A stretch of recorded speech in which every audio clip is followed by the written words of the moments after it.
अरे मेरा मोहित किसी से कम है क्या? तुझे पता भी है मेरे बेटे के लिए रिश्ते हिंदुस्तान से तो क्या विदेश की लड़कियों के भी आते थे। हाँ, युगांडा और साउथ अफ्रीका से जरूर आते होंगे। खुद का बेटा भी तो हबशी लगता है। अरे क्या हुआ बहू, किस सोच में पड़ गई? अच्छा खैर छोड़, मैं तुझे एक जरूरी बात तो बताना भूल ही गई। कौन सी जरूरी बात?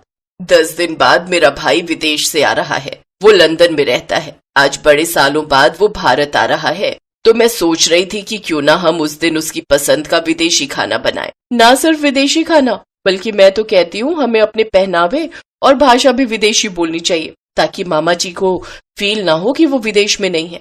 अरे हाँ बहू, ये विचार तो मेरे दिमाग में आया ही नहीं।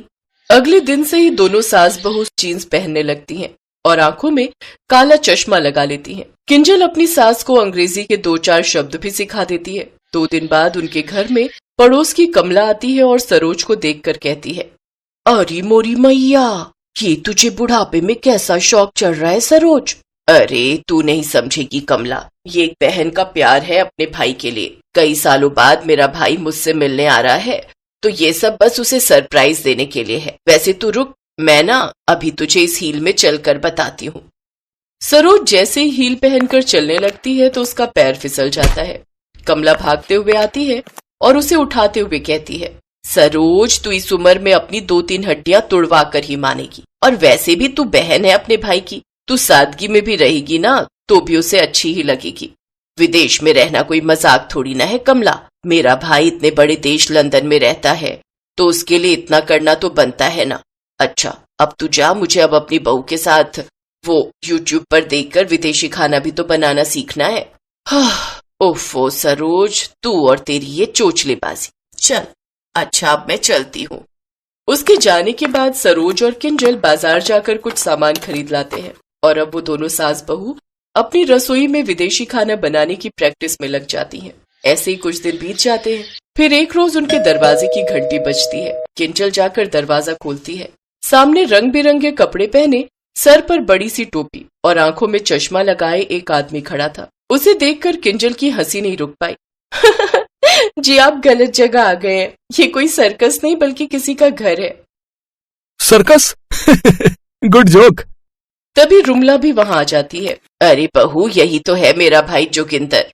दीदी कॉल मी जोगस। जोगस भाई, हम कितने दिनों बाद मिल रहे हैं। आ तू अंदर आ।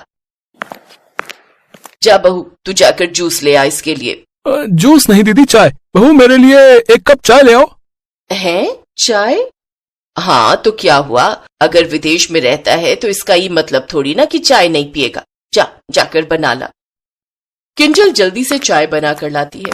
चाय पीने के कुछ देर बाद, मामा जी आपके लिए पिज्जा, बर्गर, फ्रेंच फ्राइज क्या लगा दूं? नहीं, हमको तो दाल भात खाना मांगता। अब जल्दी से ले आ, मुझे बहुत तेज भूख लगी है। माँ जी इनकी इंग्लिश कुछ अजीब नहीं है, या विदेश में रहने पर भी इन्हें इंग्लिश नहीं आती? या I can talk English, walk English, बोलिंग इंग्लिश, समझिंग इंग्लिश, देखेंगे इंग्लिश, इंग्लिश ही इंग्लिश। चलो अब जल्दी से खाना लगाएंगे, हमको बहुत भूख लगेंगे। किंजल को समझ नहीं आ रहा था कि वो विदेश से आया भी है या नहीं, क्योंकि ना तो उसे अच्छे से इंग्लिश बोलनी आ रही थी और ना ही उसका खान पान विदेशी था। कुछ देर बाद किंजल विदेशी खाना टेबल पर लगाती है, जिसे देख जोगिंदर कहता है, ये क्या है दीदी, इतना सारा खाना हमारे लिए, लेकिन बनाई क्या हो? I can't understand. जोगस, तू तो लंदन में रहता है ना, तो तुझे तो पता होना चाहिए कि ये क्या क्या है। तू सच में विदेश रहता भी है या? वो क्या है ना सिस्टर, तुम तो जानती हो हमको अपना देसी खाना ही भाता है। लेकिन तभी कमला वहां आ जाती है और जोगिंदर को देखकर कहती है, जोगिंदर तू यहाँ, और तूने अपना ये क्या हुलिया बना लिया है? कमला तू इसे जानती है? और नहीं तो क्या सरोज, ये तो जोगिंदर है जो हमारे लखनऊ में पुताई का काम करता है। मैं जब अपने मायके जाती हूँ तब इसे हमेशा लोगों के घरों को पुताई करते हुए देखती हूँ। जोगिंदर ये क्या सच कह रही है?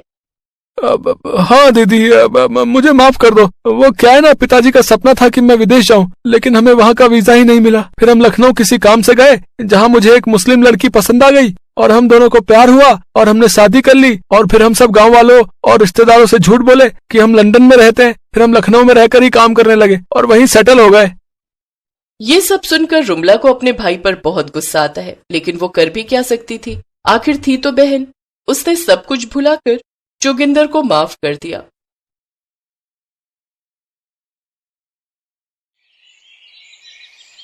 काजोल एक बंगाली फैमिली की लड़की थी और जिगर एक गुजराती लड़का था। जिगर को काजोल एक दोस्त की शादी में मिली थी और दोनों में प्यार हो गया। दोनों ने अपने अपने परिवार वालों को इस शादी के लिए मना ही लिया और फिर काजोल और जिगर की शादी हो जाती है। काजोल की सास अल्पना को अपनी बहू को लाने का बहुत चाव था, पर काजोल बंगाली थी। यही बात अल्पना को पसंद नहीं आ रही थी। काजोल भी कहीं न कहीं एकदम से बंगाली परिवार से गुजराती परिवार में आ गई थी, तो वो भी इस बात से थोड़ा घबरा रही थी। शादी करके तो तुम आ गई हो, लेकिन हमारी गुजराती रीति रिवाज भी तुम्हें सब सीखने होंगे। और रही बात भोजन की, तो हमारे यहाँ शुद्ध शाकाहारी भोजन ही बनता है। तुम्हें चावल और मच्छी खाना छोड़ना होगा। माँ, मैंने काजोल को पहले ही कह दिया था कि हमारे घर पर शुद्ध शाकाहारी भोजन ही बनता है और इस बात से काजोल को कोई ऐतराज नहीं है। जिगर की बात सुनकर काजोल कमरे में आकर जिगर से कहती है, तुम्हें तो पता है मछली और चावल मेरे पसंदीदा भोजन में से एक है। अब तुम ही बताओ, मैं ये सब खाए बिना कैसे रहूंगी। आज सुबह भी नाश्ते में मेरा पेट बिल्कुल भी नहीं भरा, वही ढोकला थेपला कैसे खाऊंगी मैं ये सब रोजाना। तुम ही बताओ मिहिर। काजोल, तुम जानती हो ये शादी हम दोनों की सहमति से हुई है, तो हमें इस शादी को आगे बढ़ाने के लिए कहीं ना कहीं तालमेल तो बिठाना ही होगा। अच्छा, मैं ऑफिस निकल रहा हूँ, शाम को जल्दी आ जाऊंगा। मिहिर ऑफिस चला जाता है। ऐसे ही कुछ दिन बीत जाते हैं। एक शाम अल्पना काजोल को कहती है, काजोल, मकर संक्रांति का त्योहार आ रहा है, घर में मेहमान भी आएंगे। इस बार मकर संक्रांति की सारी तैयारी तुम्हें ही करनी है और हाँ, खिचड़ी का प्रसाद भी तैयार करना है। अब ये सब कैसे करूंगी? मैंने तो कभी ये प्रसाद वाली खिचड़ी बनाई ही नहीं। माँ को फोन करती हूँ। अरे तू चिंता क्यों कर रही है काजोल, मेरी सहेली सेजल भी गुजराती है, उससे पूछकर मैं तुझे सब बता दूंगी। तू एक काम कर, मैं तुझे उसका फोन नंबर दे देती हूँ, तो उससे फोन पर बात कर लेना। ठीक है माँ, मुझे उनका नंबर दे दो, मैं उनसे बात कर लेती हूँ। काजोल जितना हो सकता था वो अपनी मम्मी की फ्रेंड सेजल से फोन पर पूछ लेती है, पर करना तो काजोल को खुद से था। काजोल, मेहमान आने शुरू हो गए हैं, खिचड़ी बनने में अभी कितनी देर है? माँ जी, मैं बस बना ही रही हूँ, जल्दी से तैयार करो, तुम्हारे पास आधे घंटे का समय है। आधे घंटे में खिचड़ी बनकर तैयार हो जानी चाहिए। अल्पना रसोई से बाहर चली जाती है। अल्पना बहन जी, और काजोल बहू नजर नहीं आ रही जी? वो आप सबके लिए खिचड़ी का प्रसाद तैयार कर रही है। अल्पना बहन, तुमने अपनी बहू को बंगाली से गुजराती बना ही दिया। अब क्या करूं, अपने गुजराती रीति रिवाज तो सिखाने ही पड़ेंगे। आप लोग बैठिए, मैं जरा अभी आती हूँ। वो आ गई आपकी बहू। माँ जी, ये खिचड़ी का प्रसाद। खिचड़ी तो बड़ी स्वादिष्ट बनाई है काजोल बहू। हाँ, ये तो सच है, प्रसाद बहुत बढ़िया बनाया है, बिल्कुल गुजराती तरीके से। YouTube पर सही दिखाया था। हींग जीरे का छौंक, हींग जीरे की खुशबू से खिचड़ी और भी स्वादिष्ट हो गई। सब मेहमान बहुत खुश होकर जाते हैं, पर अल्पना अभी भी सुकून में नहीं थी। मुझे पता है, आज तुमने अपनी मम्मी की सहेली से पूछकर और YouTube पर देखकर जैसे तैसे प्रसाद की खिचड़ी बना ली, पर अभी इतना खुश होने की जरूरत नहीं है। आगे अभी हमारे और भी रीति रिवाज हैं जिन पर ध्यान देने की बहुत जरूरत है। एक प्रसाद की खिचड़ी बनाने से तुम गुजराती नहीं बन गई हो। अल्पना की बात सुनकर काजोल बहुत दुखी होती है और कमरे में आ जाती है। तभी जिगर भी आ जाता है। अरे तुम माँ की बातों को दिल पर मत लिया करो, उनका स्वभाव ही ऐसा है। अच्छा, एक काम करो, तुम मेरे साथ बाजार चलो, मैं तुम्हें तुम्हारी पसंद के बंगाली रेस्टोरेंट से तुम्हारी फेवरेट डिश खिलाता हूँ। नहीं नहीं, हम बाजार का कुछ क्यों खाएं? क्या तुम मेरे हाथ की बनी गुजराती खिचड़ी नहीं खाओगे? अरे हाँ, मैं तो भूल ही गया था, तुमने तो आज खिचड़ी बनाई है। जल्दी से गरम गरम खिचड़ी लेकर आओ और ऊपर से थोड़ा देसी घी भी डाल देना। अल्पना और काजोल का रिश्ता इसी तरह से चल रहा था। अल्पना के मन में काजोल के लिए खट्टी मीठी तकरार का सिलसिला अभी भी कायम था। ऐसे ही एक दोपहर अल्पना धूप में अचार और पापड़ सुखा रही थी, तभी उसकी पड़ोसन मनोरमा घबराई हुई आ जाती है। अरे अल्पना बहन, वो मैंने तुम्हें बताया था ना, मेरी बेटी प्रख्या जिस लड़के से प्यार करती है, अरे उसी के ऑफिस का वो लड़का, उसके घर रिश्ते की बात चल रही थी। वो लोग शाम को शगुन लेकर आ रहे हैं। तो ये तो बहुत अच्छी बात है मनोरमा बहन, पर तुम इतना घबरा क्यों रही हो?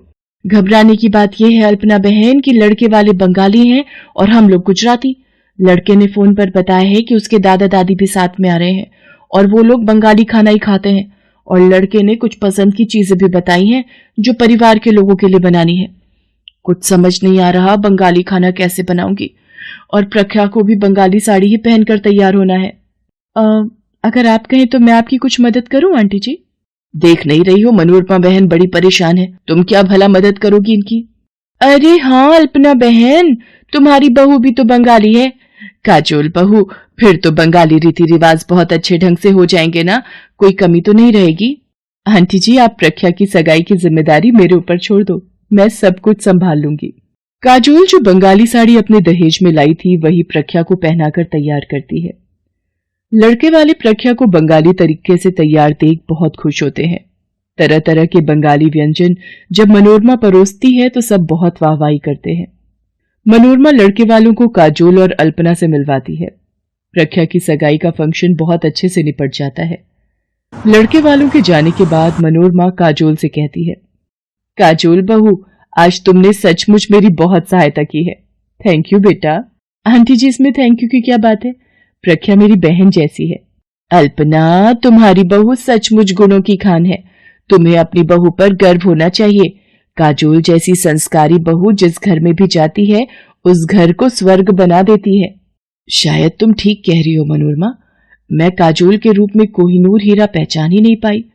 काजोल, आज तुमने सचमुच मेरा सिर गर्व से ऊंचा कर दिया। अल्पना काजोल को गले से लगा लेती है और उस दिन के बाद काजोल और अल्पना के बीच कभी कोई मतभेद नहीं होता। ये देखकर जिगर भी बहुत खुश था। हेलो दोस्तों, कैसे हैं आप सब? हमारी कहानियां देखने के लिए हमारे चैनल को सब्सक्राइब कीजिए और हाँ, बेल आइकॉन पर क्लिक करना मत भूलिएगा।